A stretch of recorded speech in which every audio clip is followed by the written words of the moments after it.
Radhe Radhe everybody. Today we are going to study from Elixir of Eternal Wisdom. We are going to study the 20th verse from 2nd chapter. The verse is Na jayate mriyate va kadachin nayam bhutva bhavita vana bhuyah ajo nityah shashvatoyam purano nahanyate hanyamane sharire. I did a long video before and something happened, and this is take 2. And I read the whole commentary in that video. And unfortunately, I'm not able to do that again because I don't have the time. So, in this entire commentary in Elixir of Eternal Wisdom, this commentary is extremely different from Sadhak Sanjivani and Tattva Vivechani. Here, the author, the commentator, Swami Ramana Charita Tirtha, Nochur Swamis, how we call him, he's known as that. So Nochur Swami takes this verse with the lens of Bhagwan Ramana's experience with death and how Bhagwan Ramana, doing Atma Vicharana, asking the question, who am I, was able to get to the fact that we are not the body or mind. Body and mind are subject to change, subject to destruction. However, soul continues. It is here, I'll just read from one part which says everything about the soul, or maybe just this. Never ever does he take birth or die. He is not given to appearing, disappearing, and reappearing, unborn, eternal, constant, ever new, ancient. He perishes not when the body is destroyed. So, God says twice here about birth. Na jayate, soul never is born. And then again, ajo. He says ajaha, nityaha, shashvataha, purana. He says all this about the soul, and he says twice that it's not born. So twice again he says jayate mriyate, it doesn't die, and again na hanyate hanyamane sharir, na hanyate, it cannot be destroyed. So he's putting extra emphasis on this birth and death part here, and this commentary is also focused on birth and death being just mere concepts. In other commentaries like Tattva Vivechani and Sadhak Sanjivani, you see that's not the take on it. It's a take that's not as sublime or as Advaitic as this.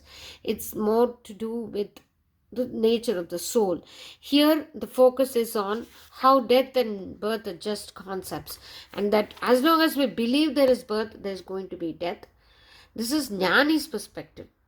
This commentary is fully Jnani's perspective. How Jnani thinks that birth also is a concept and so is death, because he acts from soul. So my key takeaway here is soul does not die or take birth. It is not appearing or disappearing. It is unborn, eternal, constant, ever new and ancient. When body is slain, soul does not get destroyed. And the second thing that was a takeaway from this commentary was deep Atma Vicharana, or who am I, would lead us to this truth. What is the truth? We are not the body and we are the soul. The problem is with wrong identification. We are always identified with body, but for Jivan Mukta, one who has already become free, this wrong identification is not that, has been corrected. So with asking who am I, with Chitta Shuddhi, because asking who am I is no joke.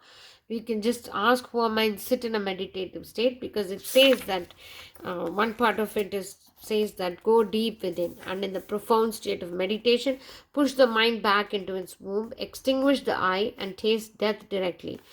Extinguishing the eye is no joke, because this eye that is right now in our case body and mind, because we think that's who we are, or we ego. Some people say it's ego. We are identified with the ego, not the real self. So that's not going to be easy, just asking who am I, for which we need Chitta Shuddhi. In this commentary, it says that birth and death are just concepts, and as long as we believe in birth, there should be death. As long as we believe in body, there should be something for it to get destroyed. But this is a very sublime level, and Bhagavan lived there. Bhagavan lived as a soul. Of course, he is Bhagavan. He lived as a soul. And there is one instance where when he was suffering from sarcoma, one of his disciples said, why don't you just use the fruits of your penance? You have so much punya pala, you can use it and cure your own sarcoma. And for which Bhagavan responded saying, you want me to believe I have a body? So that's where he lived. He didn't even believe there was a body. And he saw everybody as enlightened because he was enlightened. For us to get to this kind of understanding, one has to first do Shastra Adhyayana, which we are doing. We read all this, and in mind level we try to understand that yes, we are not the body. With mere logic we are able to see that we say my hand, and we don't say I hand, we say my hand, because we say my body. And in regional languages it makes more sense, because sometimes we say I am tired in English, but I am never tired. I am is not tired, the body is tired. When you say I am confused, your mind is confused. Whenever you say I am, most of I am can be analyzed to come to this understanding that it is either with the body or mind whenever we start a sentence called I am.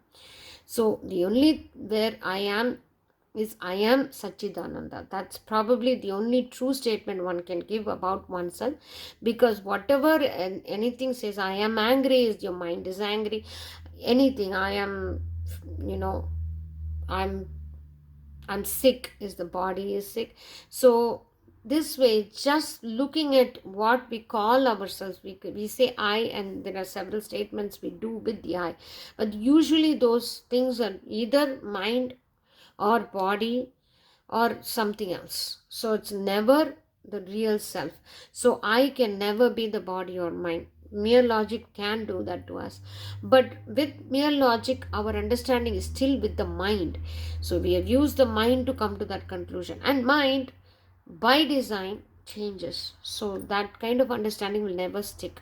How will one be able to do this who am I vicharana and stick with the understanding is constant spiritual practices. Chitta Shuddhi is main. This is where everything is. And this is not a commentary thing. This is not from the commentary. But this is one of my takeaways. The commentary says birth and death. Both are just concepts. It's easy for us to read that.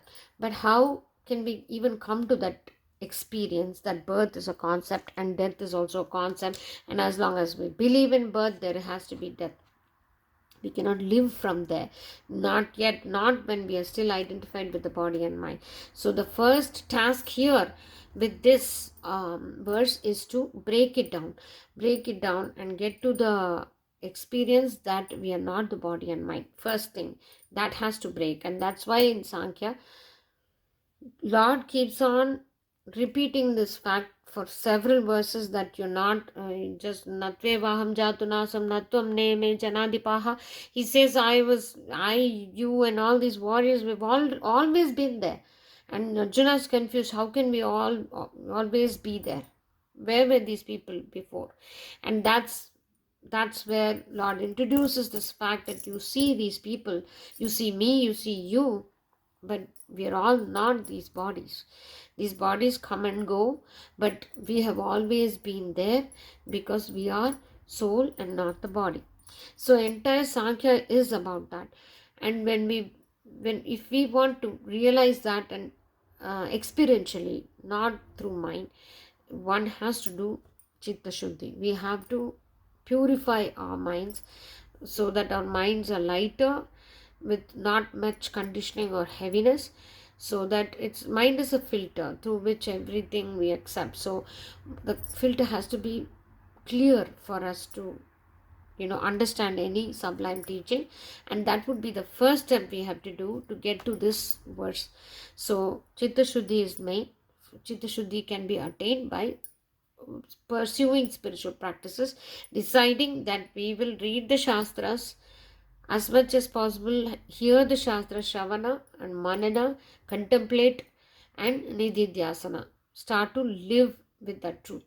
If we do these three, Chitta Shuddhi can be obtained. Once Chitta Shuddhi is obtained with Bhakti, Karma, and Jnana, we meditate, we do our responsibilities as a service to Lord, and we also do bhakti. We also surrender ourselves to the higher power to be able to enjoy Chitta Shuddhi and to be able to understand this sublime truths. That's where we will begin, where we are. But this commentary is beautiful, and it has been written from a very, very sublime place. It is entirely Advaitic thought that birth is a belief and death is a belief. It is very hard to wrap our mind around it from where we are, but we can definitely get to that. Advaitic understanding or Advaitic realization is possible. That is hopeful. That comes from Gita. So I hope you enjoyed this study session, and I'm so sorry that I had to delete the other video. Something happened in between, and I couldn't read the whole commentary. If you get this commentary, please do go through it. It's beautiful, and it's full of anecdotes from Bhagwan Ramana's life and his teachings. Extremely helpful for Gita study. So I will meet you soon with another video. Until then, Radhe Radhe.